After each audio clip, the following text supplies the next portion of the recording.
عبداللہ ابن مسعود انک کے اس بزم میں شیخ توصیف الرحمن راشدی آپ لوگوں کے سامنے خطاب فرمائیں گے۔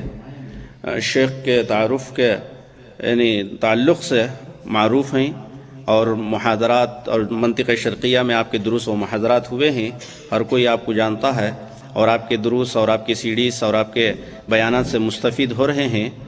تو زیادہ میں تعارفی کلمات کے اندر وقت ضائع کیے بغیر ہم شیخ صاحب کو ہم عنوان دیے ہیں دین پر استقامت، استقامت علی الدین، دین پر استقامت۔ تو اس عنوان پر شیخ آپ لوگوں کے سامنے وضاحت کریں گے۔ تو میں تمام لوگوں سے عاجزانہ گزارش کرتا ہوں کہ آپ پرسکون اور وقار کا آپ لحاظ رکھیے، اور درس کے بعد جو آپ کے سوالات ہوتے ہیں انشاءاللہ چٹھی آپ لوگوں کے درمیان تقسیم کی جائے گی۔ جو اپنے سوالات ہیں چٹھی پر سوال لکھیں، انشاءاللہ اس کا جواب دیا۔ السلام علیکم ورحمۃ اللہ وبرکاتہ۔ یہ بکھرے ہوئے پیارے بھائی اگر قریب ہو جائیں تو زیادہ ہی پیارے لگیں گے۔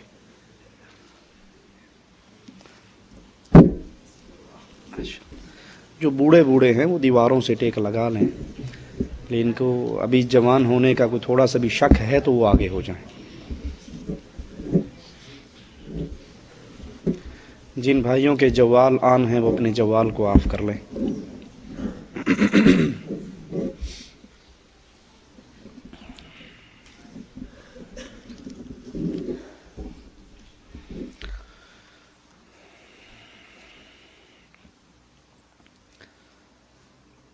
ان الحمد للہ نحمده ونستعینه ونستغفره ونعوذ باللہ من شرور انفسنا ومن سیئات اعمالنا من يهده الله فلا مضل له ومن يضلل فلا هادي له اشهد ان لا اله الا الله وحده لا شريك له واشهد ان محمدا عبده ورسوله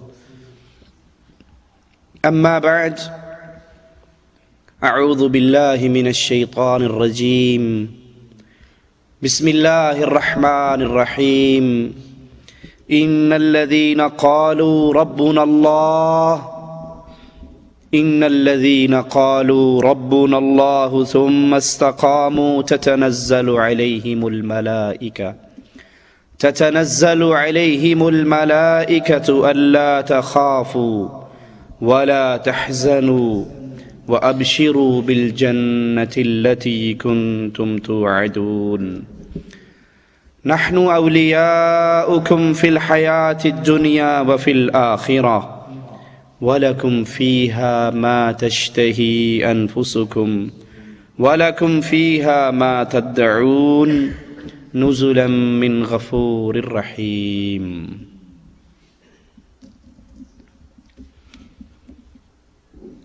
باطل کا ہمیشہ سے یہ وتیرہ رہا ہے کہ جب دلائل کے میدان میں مار کھا جاتا ہے، مات ہو جاتا ہے، پھر ان کے پاس ایک ہی دلیل بچتی ہے، ایک ہی راستہ بچتا ہے، وہ کہتے ہیں ان کو مار ڈالو، ان کو قتل کر دو، یہ گستاخ ہیں، یہ بے ادب ہیں، یہ بے شرم ہیں، یہ بزرگان کے دین پر نہیں رہے۔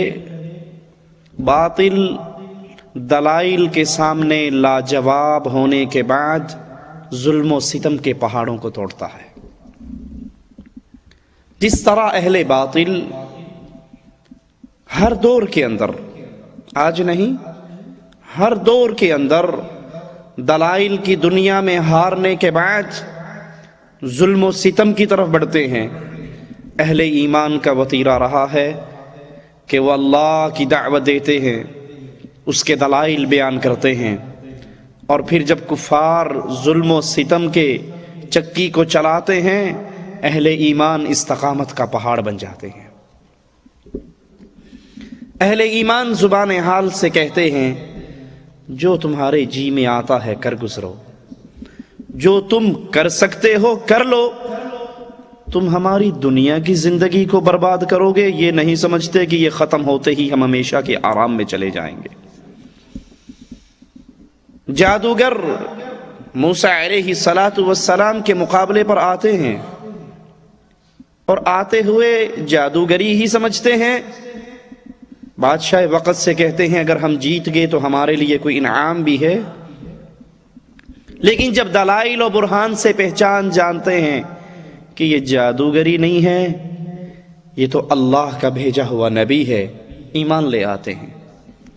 فرعون کہتا ہے میری اجازت کے بغیر ایمان لے آئے ہو، میں تمہیں سولی پہ ٹانگ دوں گا، میں تمہارے اعضاء کو مخالف سمت میں کاٹ ڈالوں گا.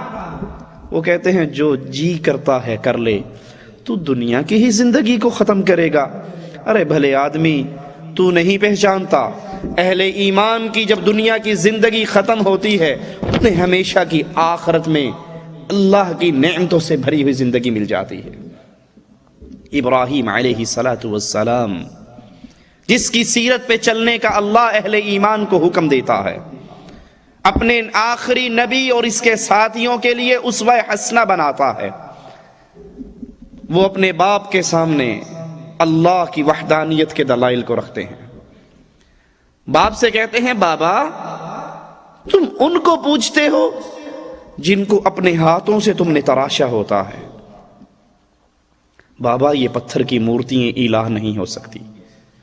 بابا یہ بے جان شکلیں جو بول نہ سکے، جو کھا نہ سکیں، جو چل نہ سکیں، اپنے ناک پہ بیٹھی ہوئی مکھی کو اڑا نہ سکیں، بابا یہ الہ نہیں ہوا کرتے. باپ کا ایک ہی جواب بچتا ہے جو ہر دور کے کافر نے دیا، وَهْجُرْنِي مَلِيًّا، بھاگ جا وگرنہ قتل کر ڈالوں گا، تجھے مار ڈالوں گا، میری آنکھوں سے دور ہو جا، تیری باتوں سے میرے دین کے خلاف نفرت کی بو آتی ہے. قوم کو یہی سمجھاتے ہیں. قوم بلاتی ہے ابراہیم ہمارے مشکل کشاؤ، حاجت رواؤں، مددگاروں کی ٹانگیں تو نے توڑی ہیں. یہ خدا واڑے کے بت، ہم عید پہ گئے، میلے پہ گئے، عرس پہ گئے، پیچھے تو نے سب کا صفایا کر دیا، کیا تو نے ان کا بیڑا غرق کیا ہے؟ سمجھانے کے لیے ابراہیم علیہ السلام کہتے ہیں میں نے نہیں، یہ جو بڑا جس کے کندھے پہ کلہاڑا پڑا ہے نا یہ وڈی سرکار ہے. چھوٹوں سے لڑائی ہوگی چندے پہ، اس نے کہا سب کو ختم کرو، اپنی ہی دادا گیری رکھو، اس نے کیا ہے. قوم کی گردنیں جھک گئی. قوم اپنے دل میں خود سوچتی ہے اور پھر شرمسار ہو کر کہتی ہے ابراہیم تو جانتا ہے یہ تو بولنے کے قابل نہیں، یہ کھانے کے قابل نہیں، یہ چلنے کے قابل نہیں، یہ لڑے بھیڑے کیسے، یہ تو اپنی جگہ سے حرکت نہیں کر سکتے، ان کے ناک پہ مکھی بیٹھ جائے تو یہ اڑا نہیں سکتے، یہ کیسے ایک دوسرے کو ماریں گے.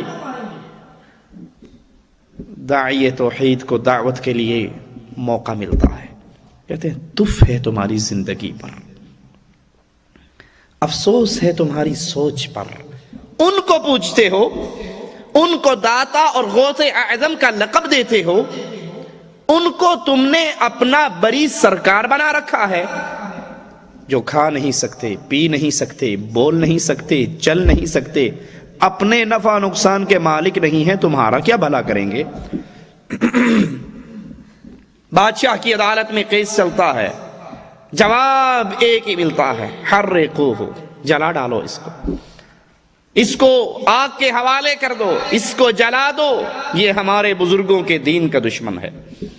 ابراہیم علیہ السلام کو جلانے کے لیے آگ کے شعلے بلند ہوتے ہیں.